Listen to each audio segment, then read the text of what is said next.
Welcome to the third edition of the LFA Spectator Podcast. I'm your host, James Coons, joined by my co-hosts, Rohan Miglani and Nicholas Aludo. Today, we are interviewing Miss Anna Kleiner, who is the Director of Health Services at Lake Forest Academy. Thank you and enjoy. Thank you for joining us, Ms. Kleiner. Happy to be here.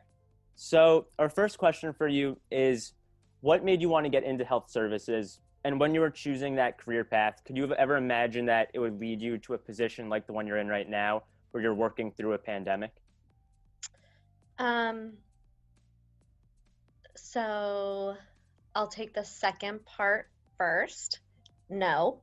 I think this pandemic is unprecedented and it's not really what anyone was expecting.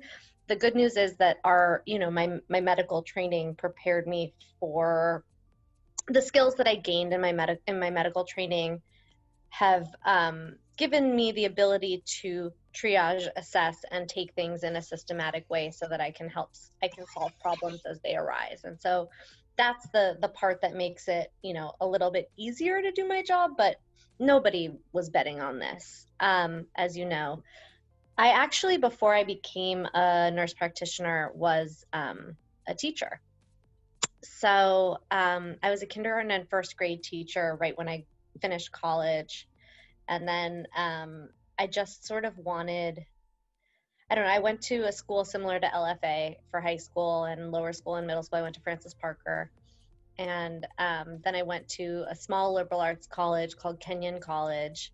And I studied religion and lots of things that are kind of very interesting, but didn't have a lot of real world practical application.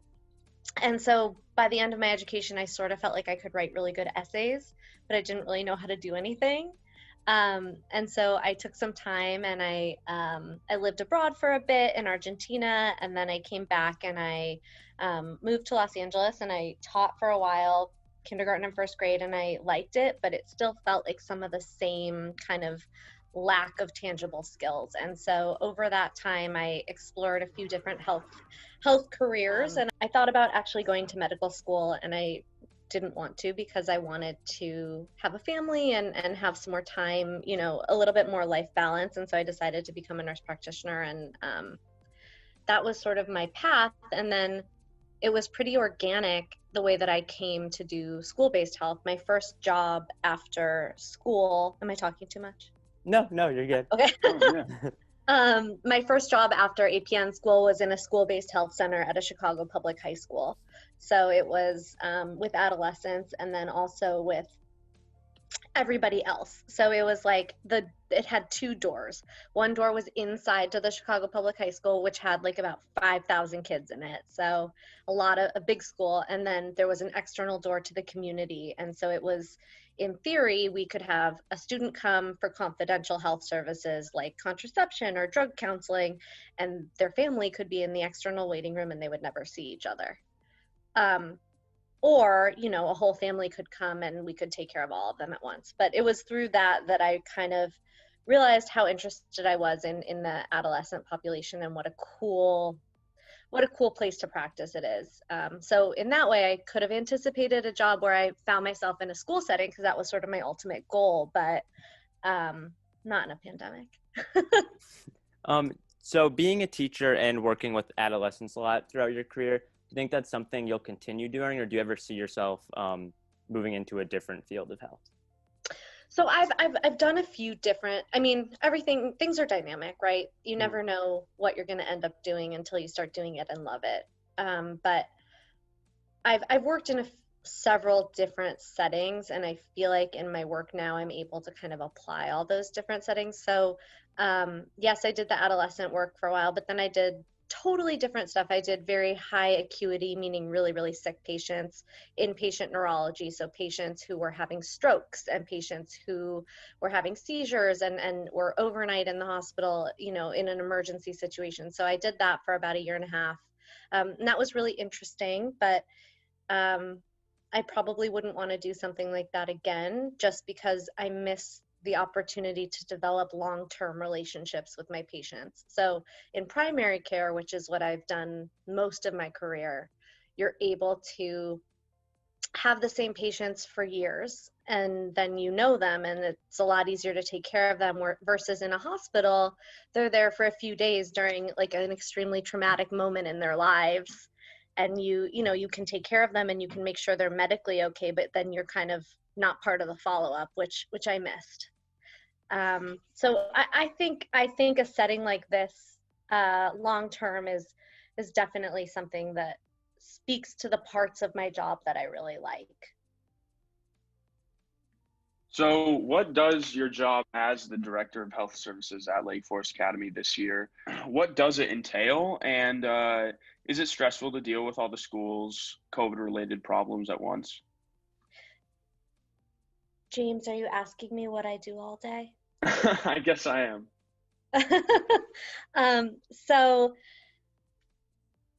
this job, when I was hired for it, I think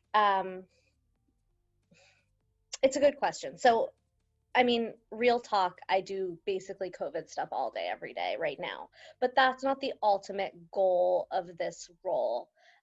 This role is really meant to figure out how to expand the health services to better take care of you guys, to figure out what gaps there are in the kind of holistic care of day students and boarders, and to use our skills to kind of expand the services that we have available for the students, and be proactive about promoting health behaviors in the student population and in our school community as a whole. The COVID stuff is not stressful as much as it is just kind of immersive. So it never really stops. And every time, I mean, and this is true of my friends who are physicians and nurses and other healthcare professionals in other settings as well. Like, just when you think you start to understand something, more research emerges, or new treatments or new diagnosis, kind of new symptomatology, all kinds of things change. And so you have to kind of catch up and readjust. And so in that way, it's you can't kind of coast. You have to kind of be alert all the time, but it's a good challenge. And LFA is a wonderful place to be tackling it.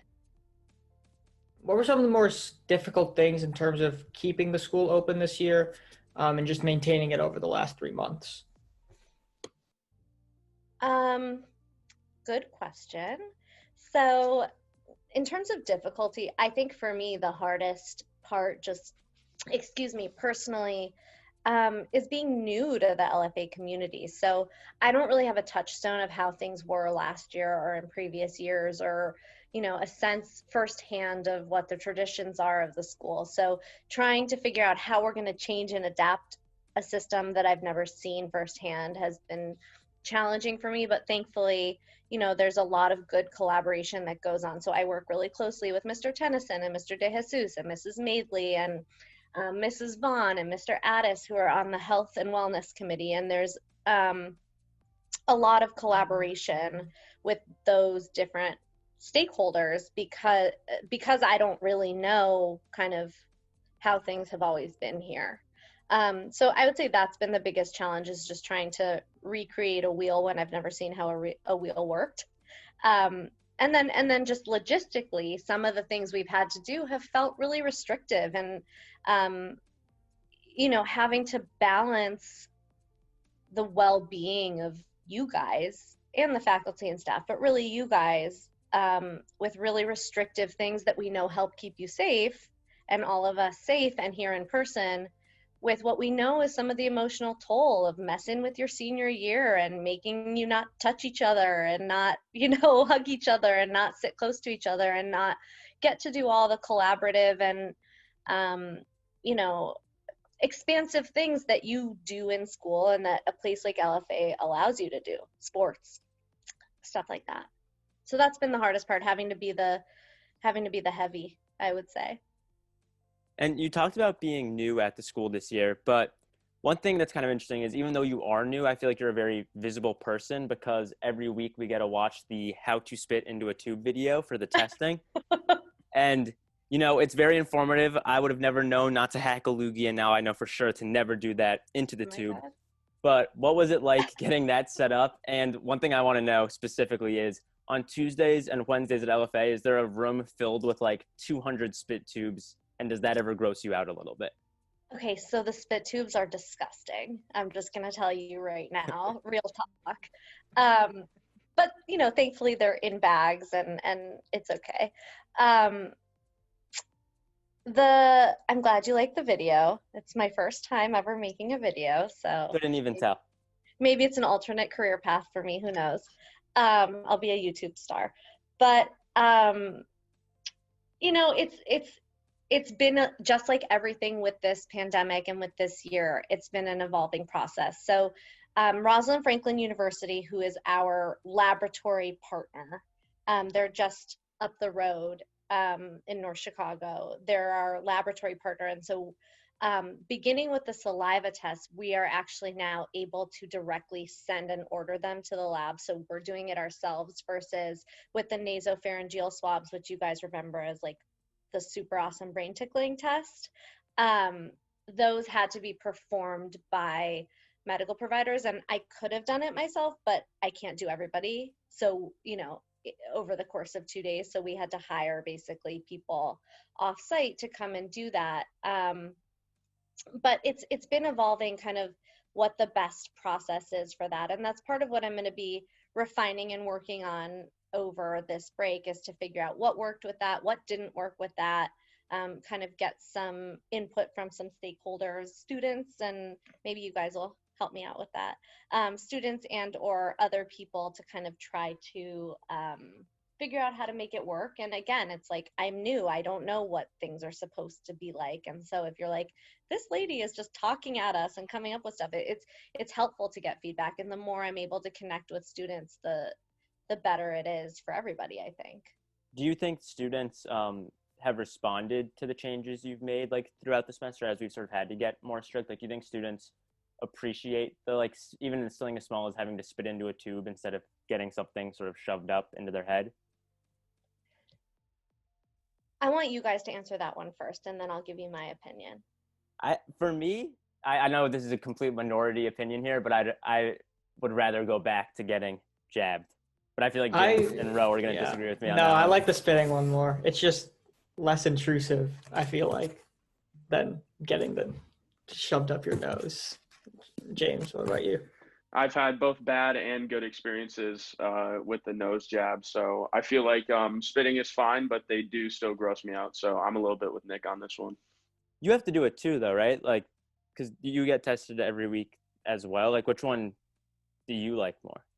I like the spit test more because it's done. I mean, you don't even have to look at your own spit. Just spit in the tube, wash your hands, and walk away. I close my eyes, but it's the thought of it. Like, well, and then the sophomore sits behind me in advisory is always making fun of me a little bit because I take like 10 minutes longer than everyone else. Do you feel like it would be better to do it like from your car or something and drop it off, like to have the option of doing it privately? Is it the like doing it in a group setting that is I don't know. I think it's just the like weirdness of it from a non-pandemic perspective. But I will say the second time I did it was a lot better than the first time I did it. Well, so I'm getting more used to it. Isn't it amazing what we can get used to? I was almost used to the nose one. It wasn't quite there yet. It also depended. I feel like when they had the test, some people went deeper in your head than others. I think the second time we got it, it wasn't deep at all. And the first and third time I had it, it went pretty deep. So I don't know if it just varies person by person or. Well, people used to say, like, go to the guy on the left, like, he doesn't go that deep in, and then I don't even think it mattered, but. Yeah, I mean, for the test to be done properly, you really have to get, like, a certain amount of the nasal mucosa, but it's better. It's better because it's less contact for you guys with people. I get that it's gross, and so maybe part of it is unlearning the gross out factor, or figuring out a way to get tubes that are not see-through or something, so you don't have to look at it. I think I'll be able to make it though. Yeah, we'll all push through this together. If this is the worst part, then I think we're doing okay. Yeah. I mean, do you guys feel like you understand I mean, this is personal questions, but here we are. No, you're good. Have you known people, okay, two-part question. Have you known people with COVID? And do you feel like you understand what the potential negative outcomes are should there be either an outbreak or should one of you guys like get sick or people in your family get sick? Or does it feel really abstract? I mean, I guess the first one, people I do know, I guess, have had COVID. And to the second one, I think all of us just first and foremost just want to kind of stay open, especially during our senior year. So we really do get the precautions, and we, I guess, understand that the negative outcome is one, I guess, just us shutting down. And as it's our senior year, I think we just want to just be in the presence of each other for the last half a year instead of having to go online for the rest of the year. So I think most of the students understand the negative outcomes and are fine with the changes, I guess. For me, like, for a while, I didn't know anyone. And then when it started spiking, like here, now I know like a handful of people who have gotten it. And I feel like when it comes to like negative side effects, like health-wise, like obviously there's the short-term like illness when you have the virus. I feel like in my perspective, like for me, I'm not that worried about getting it. Like I know I could get sick, but I'm pretty sure I would overcome it. The thing that worries me more is potential long-term health effects, especially because they're not known yet. But I think students are more concerned about that and more concerned about spreading it to their parents or people they live with than getting it themselves. I don't know if James, you have anything to add onto that. So, something I'm really concerned about is my grandmother. I see her a lot.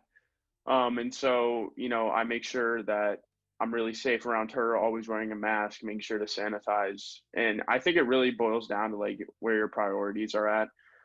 I mean, I feel like at LFA, since we're such a tight-knit community, we have somewhat the same set of priorities when it comes to, keeping everyone safe. And so that's why I think it's, COVID prevention has worked so well at LFA so far. Totally. And it shows, I mean, I think what you're saying about everybody having equal buy-in in this tight-knit community because the priority is to be together is absolutely the right perspective. And that's been the overwhelming perspective that I've gotten from parents, faculty, students, everybody. I think everyone kind of sees the value in being together and is willing to accept whatever we have to do. And I think, I was just reading some new data today. I'm hopeful, and this is being recorded, so maybe in 6 months you'll look at it and be like, oh my God, she lied to us. But I was just reading some new data today that like we've got about 6 months to go probably. And it's been almost a year. So if we can get through the next 6 months, I am really, really confident that things are going to be better. Things are going to be more normal, less restrictive. And I think also, yes, worst case outcome is not being able to be together for your senior year. But Nick, you're right. It's also the long-term outcomes, the health effects. We just do not know. And it's too serious to mess around with. So one thing I have been doing personally to try to stay safe, and I want to get your professional opinion on this because I don't know if it's more placebo than anything else, but I have a pretty intense vitamin regimen right now every day. So I'm just going to run through it real quick. And at the end, I want you to tell me if it's doing anything or if I'm just wasting my money. So every day starts off with an emergency. Put it in some water, super orange because the other one tastes disgusting. Calcium plus vitamin D gummy vitamins. What's the amount of vitamin D in that puppy? How many international units?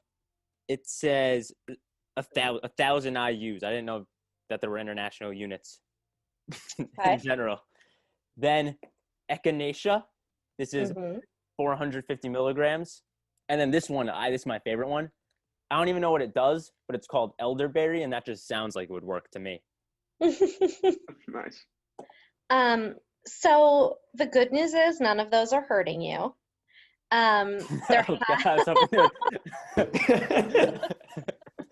That's not a good start for what I was hoping you'd be like. You can't get it now. The You elderberry is cannot get it. actually that's equivalent to the vaccine right there. Basically, you just have to eat the whole bottle at Yeah. once. No, I'm kidding. Don't do that. So in terms of data, the vitamin C and the vitamin D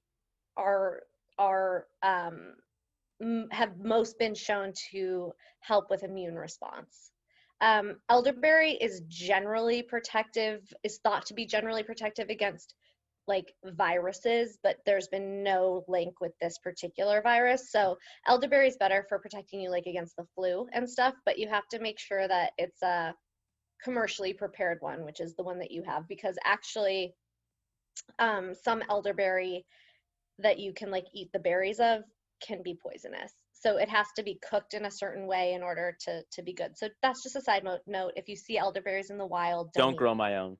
Don't grow your own, and don't, pick them from a bush in a forest preserve. And then in terms of echinacea is just like anti-inflammatory and helps with your immune response, but it's the amount that's in those like commercially available tablets is not really going to do much for you. And the Emergency, that 1,000 milligrams of vitamin C is good. It's actually really delicious if you drink it hot. I don't know if you've ever done that.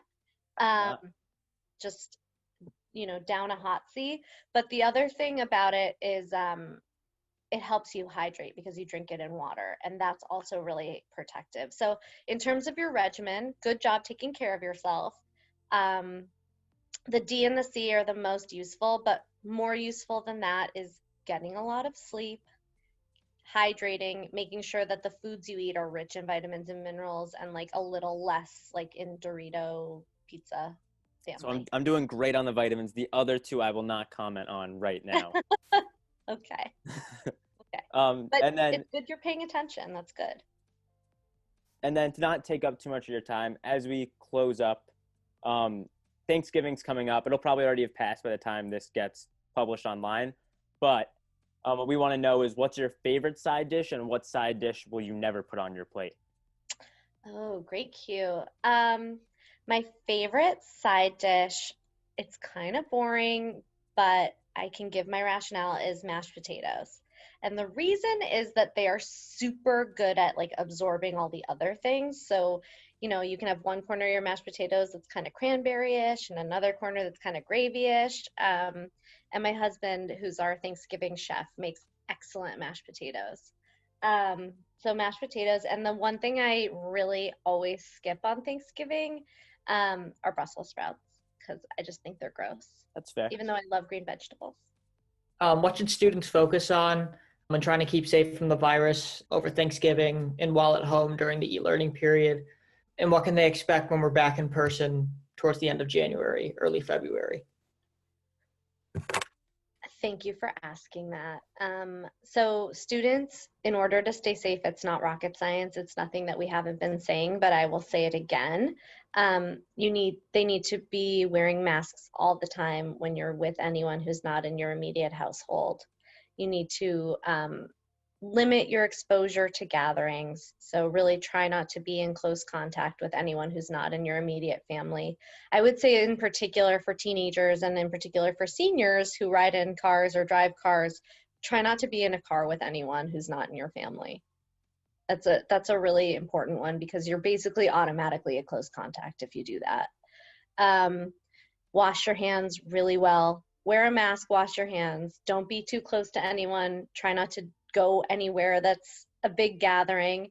And the things that you should do are rest, relax, like give yourself time to regroup and restore, stay in contact with your friends, eat well, take every single vitamin you can buy from the store. No, I'm just kidding.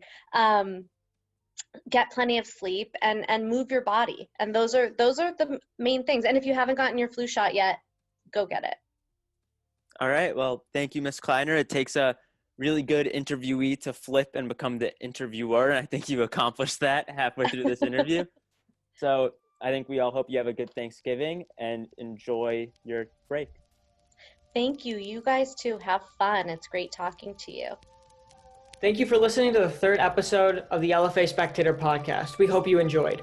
Stay tuned next month for the 4th edition of the podcast coming out soon. Thank you and good night.